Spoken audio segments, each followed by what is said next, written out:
Kaduthuruthy saint Mary's ഫൊറോന താഴത്തുപള്ളിയിൽ തിരുക്കുടുംബത്തിന്റെ ദർശന തിരുനാളിനോടനുബന്ധിച്ച് നടന്ന മെഴുകുതിരി പ്രദക്ഷിണം ഭക്തിസാന്ദ്രമായി. കത്തിച്ചുപിടിച്ച മെഴുകുതിരികളുമായി ആയിരക്കണക്കിന് വിശ്വാസികൾ പ്രദക്ഷിണത്തിൽ പങ്കെടുത്തു.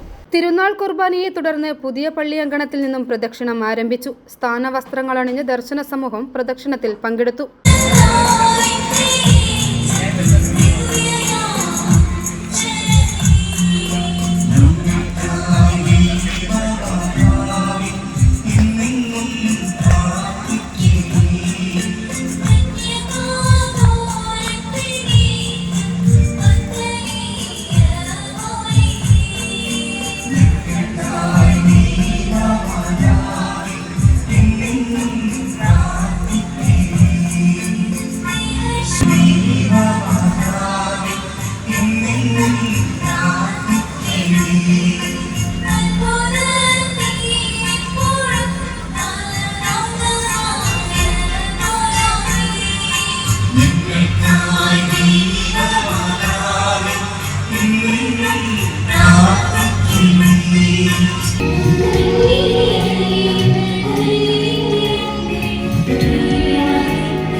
പഴയ പള്ളിയിലെത്തി ഇവിടെ നിന്നും മാതാവിന്റെ തിരുസ്വരൂപമെടുത്ത് പള്ളി ചുറ്റി പുതിയ പള്ളിയിലെത്തി പ്രദക്ഷിണം സമാപിച്ചതോടെ തിരുസ്വരൂപം പുതിയ പള്ളിയിൽ പ്രതിഷ്ഠിച്ചു. തുടർന്ന് വലിയ പള്ളി വികാരി ഫാദർ തോമസ് ആനിമൂട്ടിൽ സമാപനാശീർവാദം നൽകി. തുടർന്ന് ഗാനമേള നടന്നു.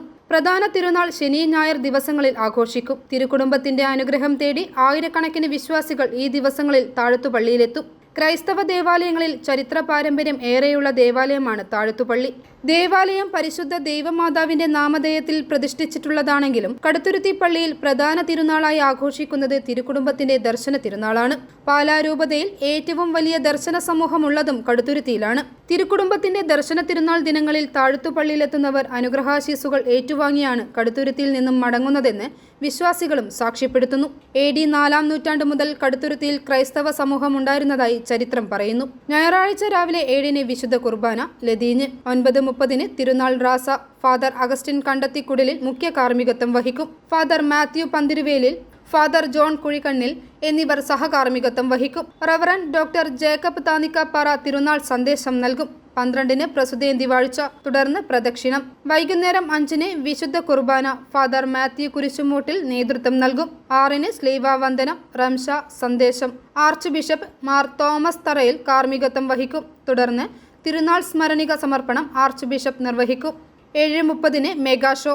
സമാപന ദിനമായ 20-ന് രാവിലെ 6-ന് ഇടവകയിലെ പരേതർക്കായി പഴയ പള്ളിയിൽ വിശുദ്ധ കുർബാന, തുടർന്ന് സിമിത്തേരി സന്ദർശനം. 7:30-ന് പുതിയ പള്ളിയിൽ വിശുദ്ധ കുർബാനയും നടക്കും. i4 news, Ettumanoor.